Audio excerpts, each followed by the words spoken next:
and cheerleaders, and just plain fun.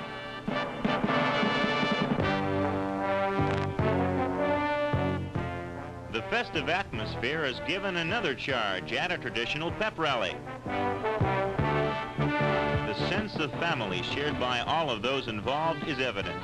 It's the same spirit of togetherness which makes homecoming a very special event, and CLC a very special place.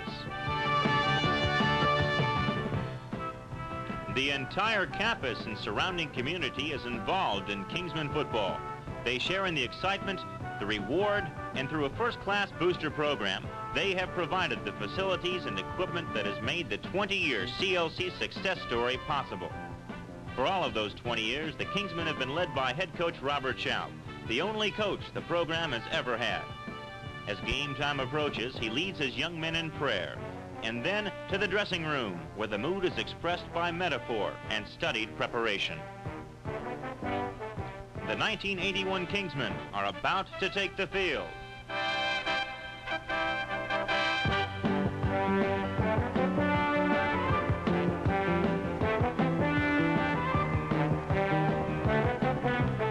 The 81 Kingsmen are another successful chapter in the story of CLC football. Today is homecoming, the perfect stage for a key match against arch-rival St. Mary's, the pride of Northern California. The victor will not only win this game, but the California NAIA Championship.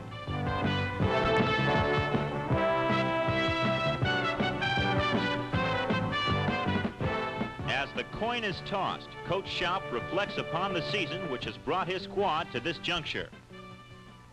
CLC entered 1981 with a well-established reputation for knowing how to throw the football.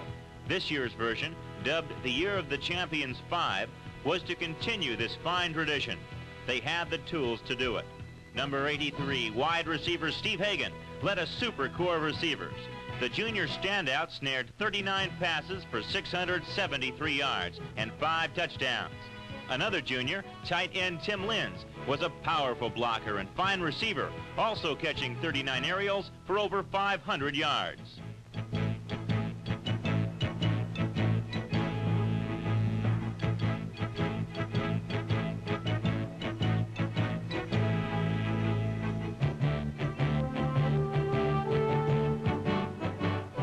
Quarterback Craig Maropoulos was the guiding hand behind this assault. He threw for 1,600 yards on the season.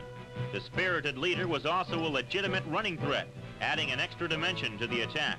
Number 21, Mike James, and senior co-captain Mark Sutton rounded out the balanced Kingsmen air game. James led the club in average yards per catch, and Sutton duplicated Linz and Hagan's 39 receptions. It's no wonder that CLC left opposing secondaries shaking their heads. The sophisticated passing game set the stage for the power of running back Jim Kearney. Number 44 made his presence felt as the team's leading ground gainer, and he could catch the football too.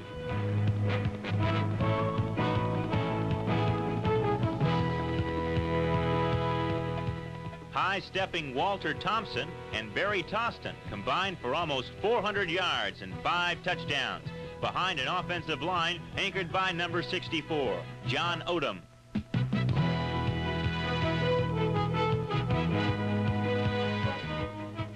The Kingsmen special teams made a special contribution on both sides of the football.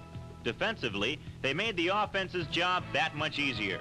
And on offense, they sometimes saved the offensive unit a trip to the field, as on this TD return by Barry Toston.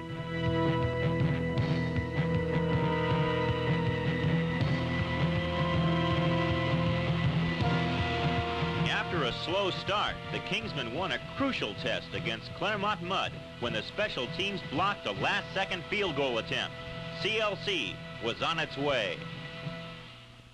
Drilled to perfection, the Kingsmen defense was, in a word, awesome.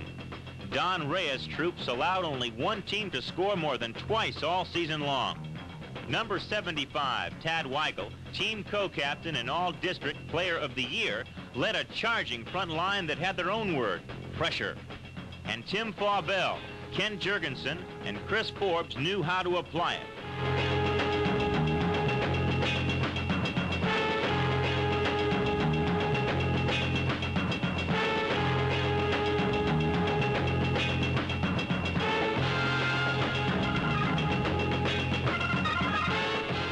When opposing quarterbacks did manage to scale the Kingsmen front wall, they often paid dearly. Preston Hale, Jeff Orlando, and Tom Cooney led a secondary that simply made life tough on the bad guys, no matter which way they turned.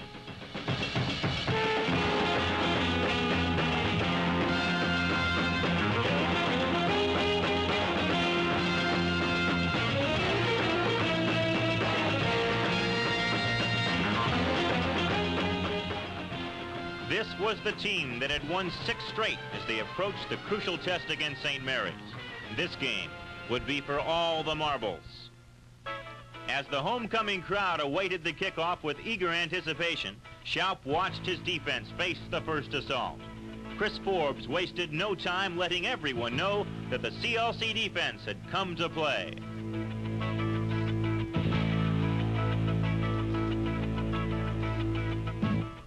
No matter where they probed, St. Mary's found the going just as tough. The defense was setting the tone early. Offensive coordinator Gene Ubelhart took charge following a Gale punt. CLC first would test the St. Mary's line, but the yards came grudgingly.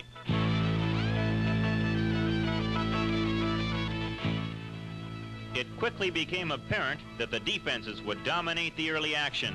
The remainder of the first quarter was a defensive struggle, as neither team could find the end zone.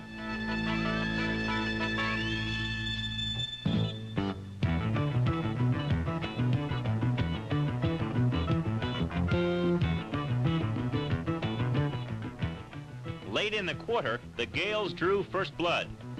Down 3-0, Craig Maropoulos decided to go over the top, and the result was a big gainer to the fleet-footed Mike James. The Kingsmen were knocking at the door.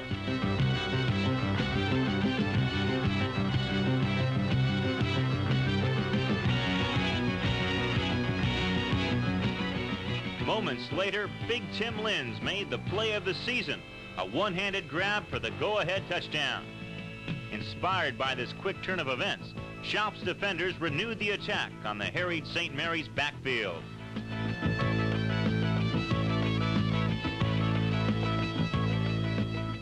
Following a Gale punt, the CLC aerial circus moved into high gear.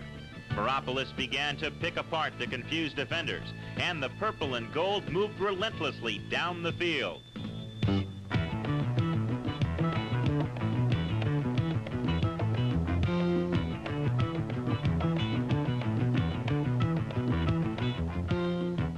A draw play to Walter Thompson moved the Kingsmen into field goal range, and the ever-reliable Glenn Fisher stretched the lead to 6 with a perfect placement. Once again, the defense responded with hard-nosed football, and St. Mary's was forced into a punting situation in the first half's waning moments.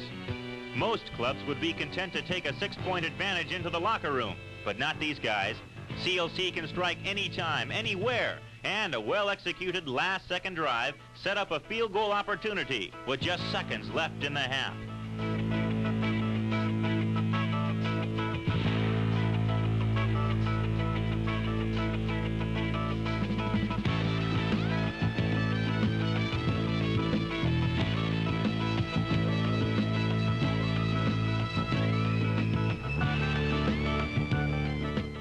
Glenn Fisher's kick sailed high and true, and the Kingsmen left the field with a hard-fought 12-3 advantage.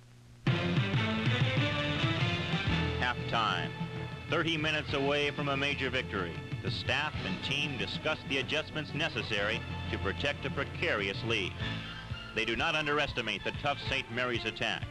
For the CLC Kingsmen, the greatest challenge is yet to come.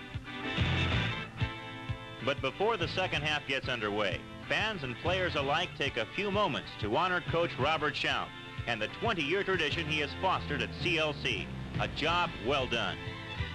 As the third quarter begins, it's the defense that must once again bear the brunt of the assault. The Kingsmen attempt to blunt a resurgent Gale offense, but the white-clad visitors appear to be moving with an undeniable momentum.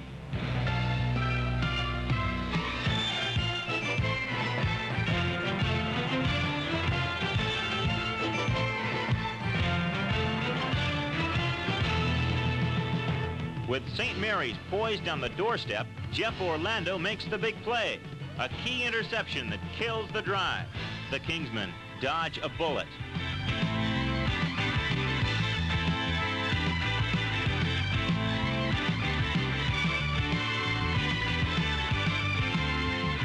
Nevertheless, the remainder of the third quarter is dominated by the Gales, as the stout Kingsmen defense is forced to endure a seemingly endless attack.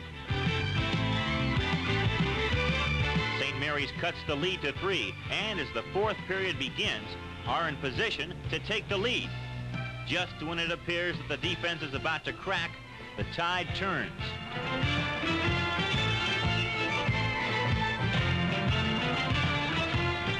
St. Mary's settles for 3 points and a tie game.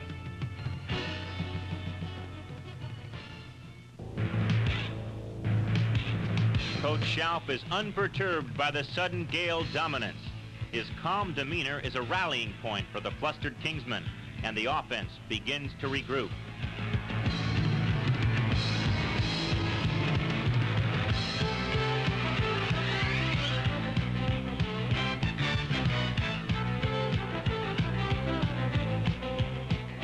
Although they do not score, they have relieved much of the pressure from the beleaguered defense, and the defenders respond accordingly.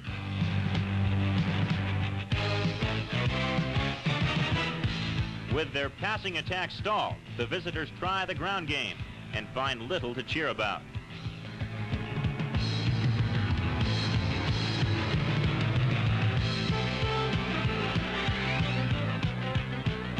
And then it happens. A St. Mary's ball carrier loses the football, and the heads-up defenders recover it. The crowd goes crazy because everyone realizes that this is the play that could break it open. Moments later, Meropoulos does the honors himself. Touchdown! The Kingsmen lead by 7. Victory is almost within reach.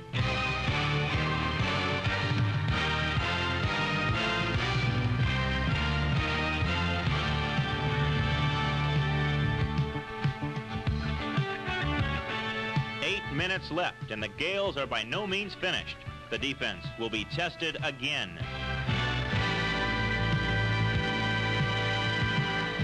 The St. Mary's attack falters under the intense pressure of the CLC defense.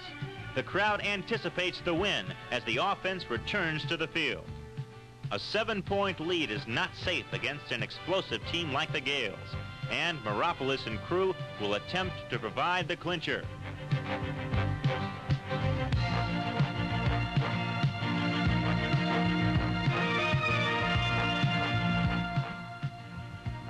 However, the winds of fortune suddenly change direction. A freak blocked pass caroms into the hands of a defender, and the Kingsmen have their backs to the wall. The outcome of this game and the season will be decided in these next few moments.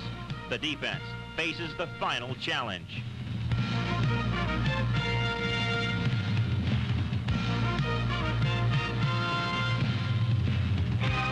Preston Hale seals the Gales' fate. His last-minute interception gives the CLC Kingsmen the California NAIA Championship.